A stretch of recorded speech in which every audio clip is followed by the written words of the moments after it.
दोस्तों, आज इस वीडियो में हम जेफरी एप्स्टीन फाइल्स के वो 5 डार्क राज खोलने वाले हैं जिन्हें सुनने के बाद किसी भी आम इंसान की रूह कांप जाएगी। आज हम अध्याय 1 से लेकर अध्याय 5 तक उस अंधेरे सच का सफर करेंगे जिसे दुनिया के सबसे ताकतवर लोगों ने अरबों डॉलर खर्च करके दबाने की कोशिश की थी।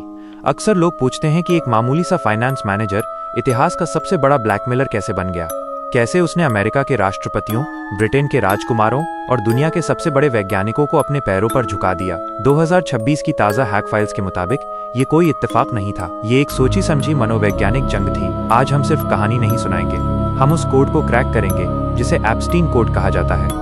एप्स्टीन जानता था कि अगर उसे गंदा काम करना है तो उसे सबसे साफ दिखना होगा। इसे मनोविज्ञान में हेलो इफेक्ट कहते हैं। उसने हार्वर्ड यूनिवर्सिटी को लाखों डॉलर दान दिए। क्यों? ताकि वह खुद को एक परोपकारी वैज्ञानिक के रूप में पेश कर सके। जब आप दुनिया के सबसे बुद्धिमान लोगों के साथ बैठते हैं तो समाज आप पर शक करना छोड़ देता है। उसने अथॉरिटी को अपनी ढाल बनाया। फाइल्स बताती हैं कि उसने कई बड़े रिसर्च प्रोजेक्ट्स को इसलिए फंड किया ताकि उन वैज्ञानिकों का नाम इस्तेमाल करके वो बड़े बड़े घरों तक पहुंच सके। वो सीधा हमला नहीं करता था, वो पहले आपके भरोसे को हैक करता था।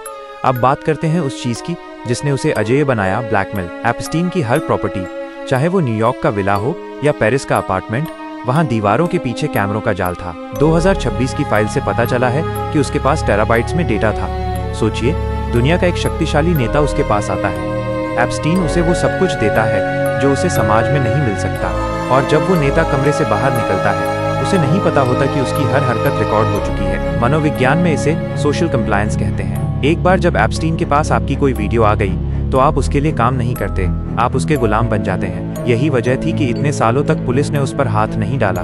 लिटिल सेंट जेम्स, एक ऐसा द्वीप जिसे पीडोफाइल आइलैंड कहा जाने लगा, लेकिन यहाँ का डार्क राज कुछ और ही है। एप्स्टीन ने यहाँ आइसोलेशन साइकोलॉजी का इस्तेमाल किया। जब आप किसी इंसान को समाज से दूर एक टापू पर ले जाते हैं तो उसके दिमाग पर से नैतिक बंधन, मॉरल बाउंड्रीज हट जाते हैं।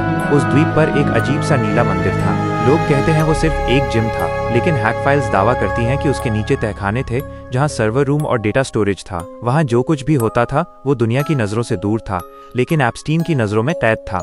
ये हिस्सा सबसे दर्दनाक है। एप्स्टीन अकेला शिकार नहीं करता था। घिस्लेन मैक्सवेल उसकी आर्किटेक्ट थी। उसने फीमेल प्रेडेटर साइकोलॉजी का इस्तेमाल किया। लड़कियां एक मर्द पर जल्दी भरोसा नहीं करती थीं, इसलिए घिस्लेन उनके पास जाती थी।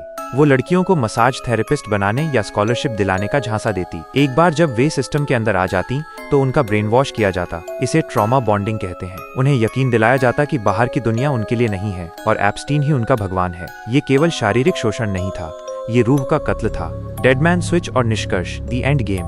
10 अगस्त 2019, एप्स्टीन की मौत। लेकिन क्या खेल खत्म हुआ? बिल्कुल नहीं। 2026 की हैक फाइल्स में एक शब्द बार बार आता है, डेडमैन स्विच। मनोवैज्ञानिक रूप से एप्स्टीन जैसा आदमी कभी हार नहीं मानता। उसने एक ऐसा सिस्टम बनाया था कि अगर वो मरा या 30 दिन तक उसने एक गुप्त सर्वर में लॉगिन नहीं किया तो डेटा अपने आप लीक होने लगेगा। आज जो हम अचानक बड़े लोगों के नाम सामने आते देख रहे हैं वो इसी स्विच का नतीजा है। सत्ता के गलियारों में आज भी सन्नाटा है क्योंकि उन्हें पता है फाइलें अभी भी खुल रही हैं।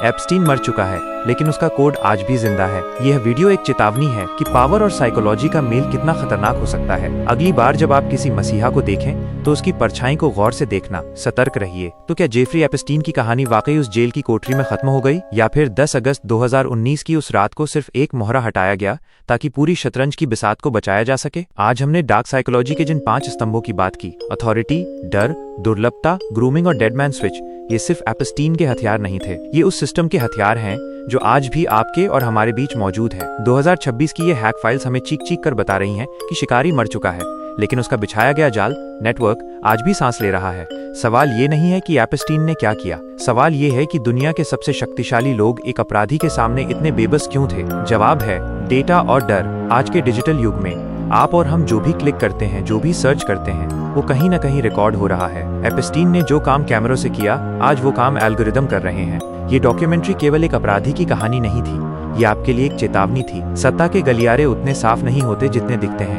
और हर चमकती चीज के पीछे एक अंधेरा कमरा होता है। अब फैसला आपके हाथ में है। क्या आप आंखें मूंदकर इस सिस्टम का हिस्सा बने रहेंगे, या आप उन परछाइयों को पहचानने की हिम्मत करेंगे? अगर इस सच ने आपके सोचने का नजरिया बदला है तो इस वीडियो को उन लोगों तक पहुंचाएं जिन्हें आप जागरूक करना चाहते हैं। कमेंट में लिखें द ट्रूथ अगर आप चाहते हैं कि हम इन फाइल्स के और भी गहरे राज खोलें। याद रखिए, सच कड़वा हो सकता है लेकिन वही आपको आजाद कर सकता है। सावधान रहें, सुरक्षित रहें। मिलते हैं अगले राज के साथ।